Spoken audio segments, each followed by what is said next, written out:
ये कहानी है सुष्मिता और उसकी दो बहुओं की। सुष्मिता का परिवार बहुत धनवान था। उसकी दो बहुएं थी।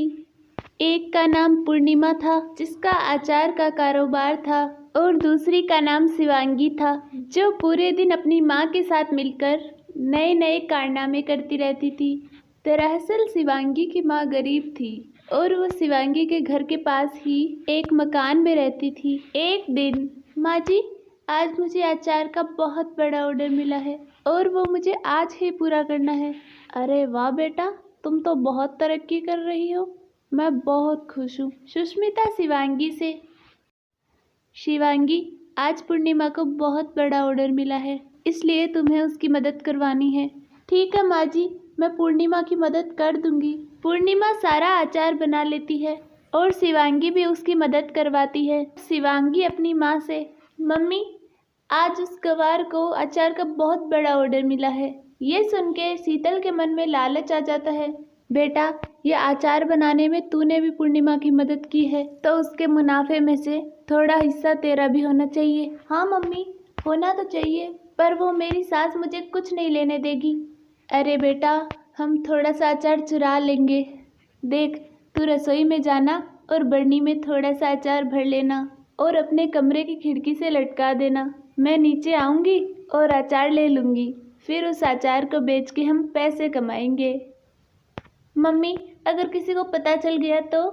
शिवांगी, तू नहीं चाहती क्या कि थोड़ा पैसा तेरी गरीब माँ भी कमा ले? अच्छा ठीक है मम्मी, मैं आपका काम कर दूँगी। शिवांगी किचन में जाती है और थोड़ा अचार बरनी में भर लेती है और अपने कमरे में आ जाती है। मम्मी, मैं अचार की बरनी लटका रही हूँ, आप ले लोगे ना? हाँ हाँ बेटा, तू नीचे लटका तो सही, मैं ले लूँगी। शिवांगी अचार की बरनी नीचे लटकाती है, तभी उसकी सास कमरे में आ जाती है। अरे शिवांगी, तुम यहाँ क्या कर रही हो? मैंने तो तुम्हें खाना बनाने के लिए कहा था। जी माँ जी, वो कुछ भी तो नहीं, मैं बस खिड़की बंद कर रही थी। अच्छा ठीक है, अब किचन में जाके खाना बनाओ। शिवांगी किचन में खाना बनाने चली जाती है। उधर बरनी गिर गई थी, इसलिए सारा अचार गिर जाता है। अरे, इस शिवांगी से तो एक भी काम ढंग से नहीं होता। अब मैं क्या करूँगी? शीतल घर जाती है। अरे शिवांगी, तूने ये क्या कर दिया? सारा अचार नीचे गिरा दिया। अब हम क्या करेंगे? मैंने तो अचार के ग्राहक को भी बुला लिया है। मम्मी, इसमें मेरी क्या गलती है? मेरी सास आ गई थी कमरे में, इसलिए मुझे बरनी छोड़नी पड़ी। हाँ, वो सब तो ठीक है, अब तू मेरी बात सुन। तू कैसे भी करके उस पूर्णिमा से दूसरा अचार बनवा। हाँ मम्मी, मैं कोशिश करती हूँ। शिवांगी पूर्णिमा के पास जाती है। पूर्णिमा, वो जो तू केरी का अचार बनाती है ना, वो बहुत अच्छा बनाती है। आज मेरा बहुत मन है उसको खाने का। अच्छा, तो वो मैं आज आपके लिए बना दूंगी। पूर्णिमा अचार बना देती है। शीतल बर्तन बेचने वाली के बहाने शिवांगी के घर आ जाती है। शिवांगी अपनी सास से, माँ जी, देखिए ना, ये बर्तन वाली कितनी गरीब है, हमें इससे कुछ बर्तन खरीदने चाहिए, बेचारी की मदद हो जाएगी। ठीक है शिवांगी, तुम इसे रसोई में ले जाओ और कुछ बर्तन खरीद लो। शिवांगी और शीतल रसोई में आते हैं। शीतल डब्बे में अचार भर लेती है और अपने घर आ जाती है। शाम को अचार का ग्राहक आता है। अरे भाई साहब, कुछ चाय कॉफ़ी मंगवाऊँ आपके लिए?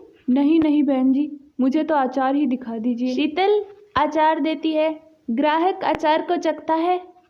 अरे वाह बहन जी, ऐसा अचार तो मैंने कभी नहीं खाया। मेरी तरफ से 25 डब्बों का ऑर्डर है। जी भाई साहब, ऐसे ही हमें सेवा का मौका देते रहिए। अब पूर्णिमा रसोई में अचार पैक करने जाती है, लेकिन अचार तो कम पड़ जाता है। अरे, मैंने तो पूरा अचार बनाया था, ये अचार कम कैसे पड़ गया? तभी वहाँ सुष्मिता आ जाती है।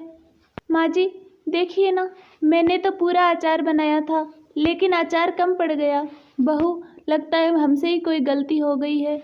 अगले दिन पूर्णिमा ज़्यादा अचार बनाती है और शिवांगी और शीतल फिर से अचार चुरा लेते हैं। माँ जी, देखिए ना, इस बार तो मैंने ज़्यादा अचार बनाया था, फिर भी कम पड़ गया। हाँ पूर्णिमा, कुछ तो गड़बड़ है, हमें कुछ करना पड़ेगा। थोड़ी देर बाद वही ग्राहक जो शीतल के पास आता था, वो पूर्णिमा के पास आया। ग्राहक अचार चखता है। अरे बहन जी, ऐसा अचार तो आपके पड़ोस वाली शीतल भी बनाती है। ये सुन के सुष्मिता और पूर्णिमा को सब समझ में आ जाता है कि अचार किसने चुराया है। शिवांगी, शिवांगी जल्दी आओ इधर। जी मम्मी जी, आपने मुझे बुलाया? तुमने और तुम्हारी माँ ने मिलकर पूर्णिमा का अचार क्यों चुराया? तुम ऐसा कैसे कर सकती हो? अगर तुम्हें पैसे ही चाहिए थे तो तुम मुझसे कह देती। इस तरह चोरी करने की क्या ज़रूरत थी? नहीं माँ जी, मैंने कोई अचार नहीं चुराया। शिवांगी तुम झूठ मत बोलो। मुझे माफ़ कर दीजिए माँ जी। आज के बाद ऐसा कभी नहीं होगा। हमें सब पता चल गया है। सुस्मिता दोनों को माफ़ कर देती है। लेकिन आपको क्या लगता है वो दोनों इतनी जल्दी सुधर जाएगी? शीतल और शिवांगी अपने कारनामों से कभी बाज नहीं आई।